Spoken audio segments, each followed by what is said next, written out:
Preface. A few years ago, if anyone had told me that I would be writing a book like this, they would have been met with a stern correction. While I have never been a conformist, any answers that I might have had always seemed out of reach.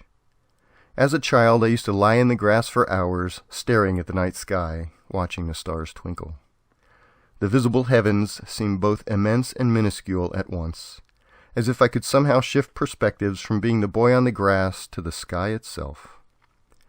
As I lay there, I would ask silent questions for which there appeared to be no answers. What am I? Why am I here? Why does none of this make sense?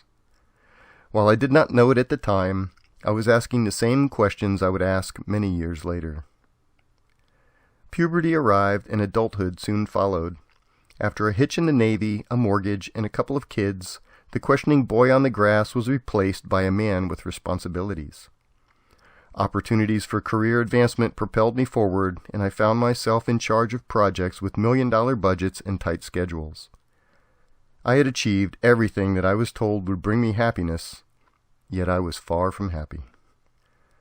Regardless of how much I acquired professionally or materially, I continued to feel as if I was walking down a dead-end street. If I was to point to a specific moment in my life and say, "This is where my awakening began," this would be it. I have always enjoyed the personal control gained through the study of martial arts, and it was here that I began to fully embrace meditation. The stated pursuit of meditation within the arts is to silence the emotional mind and find the balance that exists at the nexus of calm and tension. As you embrace this concept, however, and dispense with reactionary responses of emotion and ego, your consciousness expands unabated into the limitless depths of unity with all that is. What began as a path toward self-defense had become a springboard into a completely new state of awareness. I can still see Bruce Lee smiling at the camera as he tells the viewer, "Be like water, my friend." The best philosophical quotes have always been those with a meaning that changes with the student's perspective along his or her journey, and that is a great one. As my self-discovery continued, I began having vivid dreams, in which I would remember entire sequences of events. Several of them were of a historical nature. I wrote them down as soon as I woke up. It didn't take much research to discover that some mimicked recorded events I previously knew nothing about. At first, I found it an interesting curiosity. It brought up the idea that I'd had previous lives, but not much else. As the frequency of the dreams increased, they began to include verifiable events that I could no longer ignore. It was clear that any answers I might hope to obtain wouldn't come from accepted channels. During my search for a modality that could provide some insight into what I was experiencing, I stumbled upon past life hypnotic regression. While these regressions can follow various formats, I chose QHHT, Quantum Healing Hypnosis Technique, because it appeared to have the best chance of answering my specific questions. In this version of hypnotic regression, you are taken to 2 or 3 past lifetimes and then connected to your higher self, so that it can explain what you were shown and answer questions that you brought with you. That was exactly what I wanted, so I found a practitioner and booked a session. While I was not consciously aware of it when I arranged it, my session was scheduled for November 11 at 11 in the morning, 11/11/11. During the session, it was revealed that my dreams were highly charged past life events that had begun to bleed into my current lifetime. The dreams were meant to spark my curiosity as I found correlations to them in the waking world. All of it was orchestrated to lead me to the table upon which I now lay and the connection in which I was engaged. As the journey through the past lives ended, I was connected to my higher aspect, or, more appropriately, the totality of my consciousness. When this occurred for me, I was given answers to questions that had eluded me my entire life. As the practitioner discussed the topic of cleansing auras with my higher self, I saw in my mind a strange, glowing cocoon that I referred to as a light chamber. I felt my consciousness plugged into this thing with the immediate feeling of being electrified. As the energy surged through me, I was engulfed in joy and elation, and I blurted out, "They're pulling me up into my crown chakra!"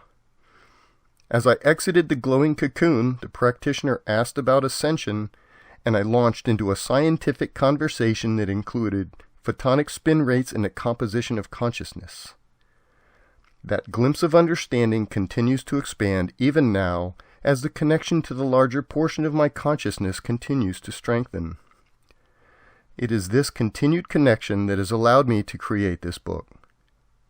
Those who have experienced this type of connection know that the information is immediate. Time and distance are not variables in equations that involve consciousness. When Einstein wrestled with this concept, he called it spooky action. But today's world uses the less obscure description of quantum non-locality, which has been proven. I do not channel anyone or anything. There was no trance or automatic writing required to create the text that follows this preface. I sat down with the joy of the task and loved every moment. The thoughts and concepts flowed like thread on an endless spool that I wove into a tapestry of which I already knew the pattern. Prior to the regression session, I had maintained a firm grip on the rudder of my life as I navigated the storms that attempted to run me aground. What has occurred since the light chamber incident has been anything but controlled, but the more I release my grip and allow the current to steer, the deeper joy and satisfaction embrace me. The best life advice I can give anyone is this: relax and enjoy the dance. Living is just like dancing. As soon as you stop worrying about every little movement, you fall into the flow of the rhythm, and it becomes so much easier and more satisfying. I hope you enjoy the book as much as I have enjoyed the journey that has brought it to you. In service to all, Todd. Introduction. At the center of creation is the source energy of all that is. At the dawn of our universe, this energy created 12 original consciousnesses that then began to experiment. From your perspective, the 12 would be considered galaxies, but we consider ourselves awareness fulfilling a role. The material assemblies of matter that exist and operate within the membranes of our consciousnesses do so because we have created them. For the purposes of these texts, we will use the amalgamation galactic consciousness or galactic construct to define the awareness of ourselves and other galaxies. This text is a collective effort between the 12 original consciousnesses and the author to provide a basis for understanding consciousness and the energy construct we all exist within. The use of the term collective infers a cooperation among consciousnesses to arrive at a desired outcome. For that reason, the authoring collective will refer to themselves as we, as information is presented to the ascending collective of Earth that will be referred to as you. Our intent is to remove the mysticism that surrounds embodied experience, consciousness, and the expansion of awareness. We will use the terms cosmos and universe interchangeably throughout the text to describe the construct that enables the creation of consciousness and affords it every opportunity to grow. We prefer the term cosmos, however, because it infers a broader creation than the known universe, which is the case and will be explained later. Our attempt is to reveal that while complex and miraculous in its design, the cosmos is scientifically explainable. As an ascending collective, you have reached a time in your development where the mysticism has outlived its usefulness. A multitude of messages are provided for those awakening by many sources. If you are on an ascending path, you have probably read or listened to a lot of this information before you found this book. The key term here is ascending path because that is what the messages are doing if they are truthful. They are helping you assimilate new ideals for your growth and expansion. The awakening begins in an ascending consciousness with an unspecified dissatisfaction regarding how life exists here. You can't identify the irritation, but it seems like there should be something more. Because of this unseen irritation, you begin to look for answers outside of the normal channels, and your awakening commences. The messages for awakening are as diverse as their sources because they are designed to reach different levels of consciousness.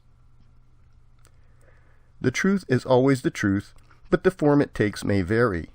The information you gravitate to at any given moment is dependent upon what resonates with your current level of awakening. At a point in this process, you will look back upon the information you have accumulated and see that each one was a step that incrementally raised your awareness. This book is another step along the path of ascension. We congratulate the individual and the collective consciousness of Earth and offer these humble words of assistance. This book was written to be understood by everyone, and every effort was given to use easily understandable terms and concepts. There are 4 parts to this book. The foundational concepts provided in Part 1 are necessary for the further understanding of consciousness and the constructs required for its expansion. The remaining sections expand upon this foundation as they lead you into a deeper understanding of the body you inhabit, the consciousness that operates it, and the connection between them.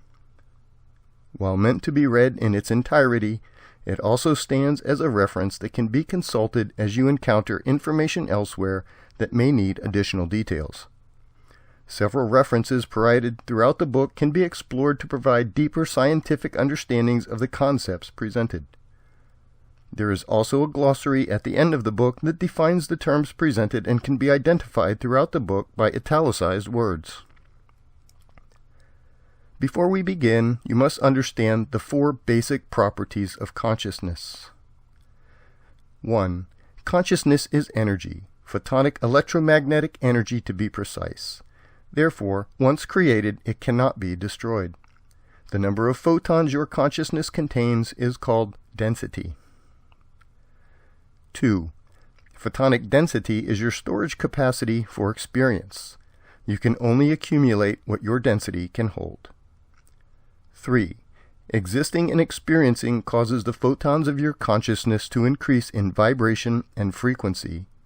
Increasing vibration and frequency increases photonic density through division and allows you to ascend into the next density of consciousness. 4. A consciousness at a density level can see from their density back downward but can only speculate about what comes next.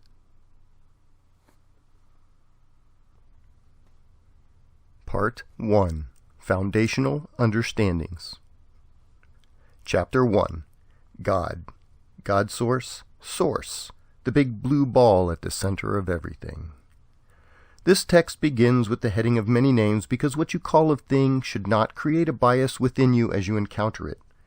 The heading implies that there is an energy at the center of all creation it provides for everything that exists. It does not need a name because you will know what it is as soon as you are in contact with it.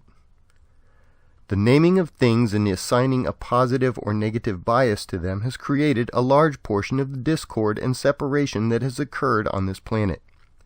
For the purposes of this text, we will use the term God Source as a name for the source energy that is the beginning of everything and provides for all that occurs within the cosmos.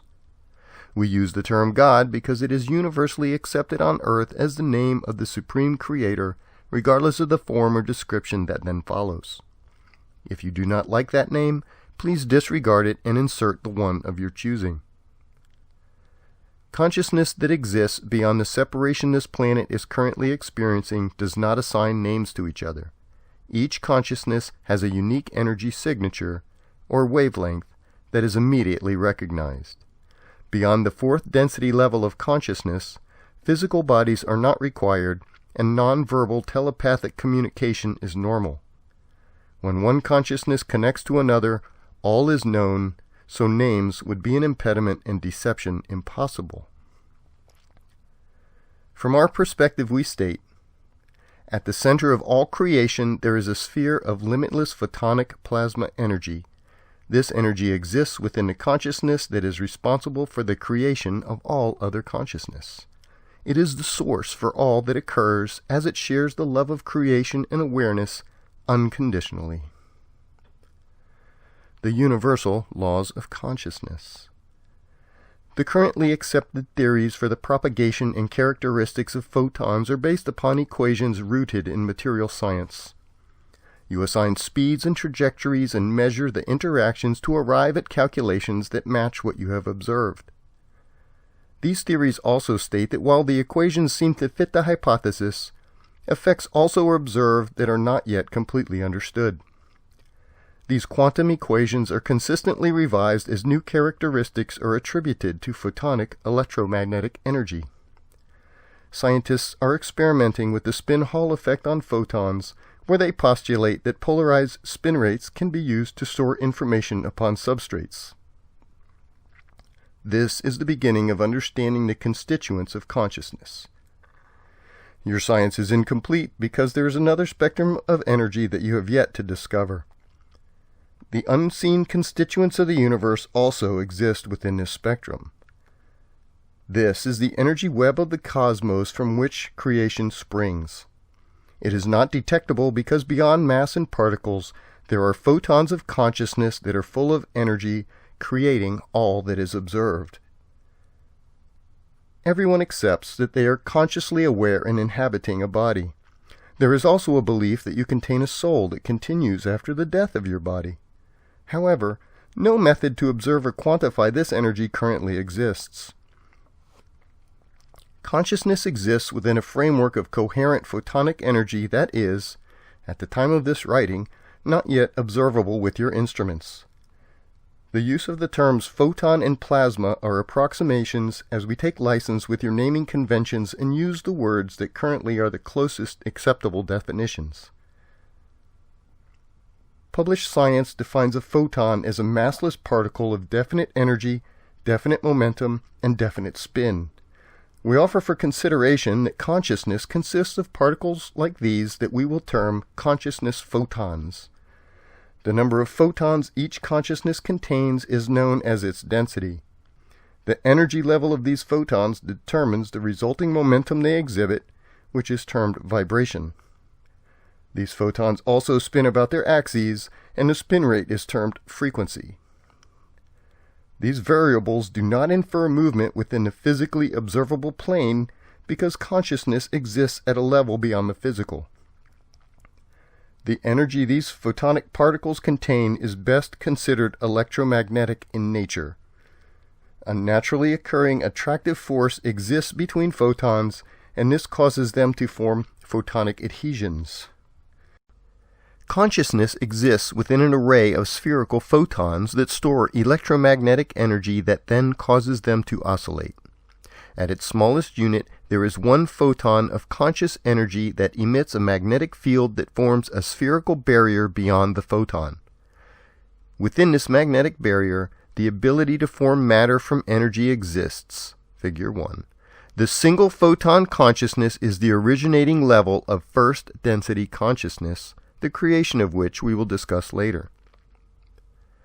The electromagnetic photons that make up all consciousnesses are the repository of the experience gained by the respective consciousness. The experience of existence in all its forms raises the charge of the photon and subsequently increases the linear vector movement, vibration, which ultimately affects the spin rate, frequency. Consider this single photon consciousness as it begins to accumulate the first energies of experience.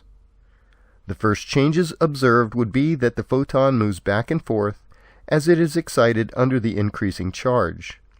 This movement is measured, and we have the first variable, vibration, figure 2. These oscillations continue to increase in rate and magnitude as the contained energy increases, and the photon now vibrates in all directions. The violent shaking of the photon reaches a threshold, and the energy and movement induces photonic spin, figure 3. Any additional energy input beyond this point will increase both the vibration and spin rate of the photon on its axis. The rate at which the photon completes a rotation upon its axis constitutes the second variable, frequency. If we imagine this photonic sphere in your dimensional reality, we now see that increasing energy input causes the sphere to vibrate in a displacing manner, and it also causes the sphere to increase its rotational frequency upon its axis. This is the product of conscious experience, and as vibration and frequency increase, so too does the magnetic field that is formed around the collection of photonic consciousness. In the most basic sense of understanding, increasing the vibration and frequency of a photon of consciousness will cause a swelling or surging to occur until the photon can no longer contain the energy.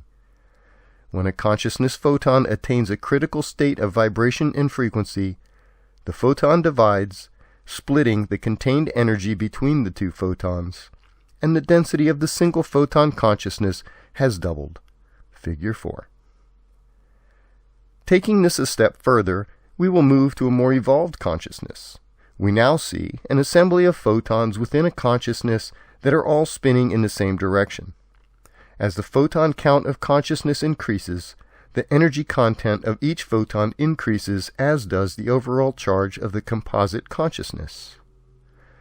Understanding that this also affects the spin rate of the individual photons, a torsion wave begins among the photons, and we now see the entire structure commence a rotational architecture. As the photons and the energy they contain continue to increase, the electromagnetic charge of the photons causes the space between them to increase, which expands the radius of the composite consciousness. Until the center of the toroidal sphere develops, the consciousness remains second density.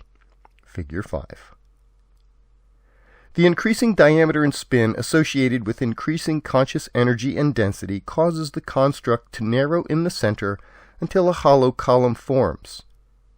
The photons now travel up the walls of the center and around the outside in an angular poloidal rotation, which creates a rotating toroidal field. This is the construct of self-aware photonic consciousness. The seat of consciousness resides at the center of the column. Figure 6. The photonic density that a consciousness contains can be likened to a computer hard drive. You can only accumulate the amount of information that your photonic hard drive can store. Fortunately, every individualized consciousness can increase the capacity of his or her hard drive in the manner discussed above. The splitting of consciousness photons is automatic in the lower densities of instinctual behaviors because of the compact nature and limited energy capacity that exists within the consciousness. As consciousness evolves into the toroidal complex and becomes self-aware, a more determined approach to increasing density is required because this construct can hold significantly more energy before resonant frequencies cause photonic division to occur. What we see from this simplified explanation is that vibration and frequency are proportional to the electromagnetic energy gained through experience. Increasing the photonic density in your array and the energy these photons contain changes the rotational characteristics of the composite and amplifies the magnetic barrier surrounding the individual consciousness. This barrier can be considered a frequency membrane, shielding and containing the individuality of experience. Each individual experience of existence creates a unique magnetic frequency we term consciousness wavelength. Like fingerprints, all consciousness wavelengths are unique and exist within this magnetic barrier. The protective magnetic barrier, the photons, and the energy of experience are the constituents of individualized consciousness.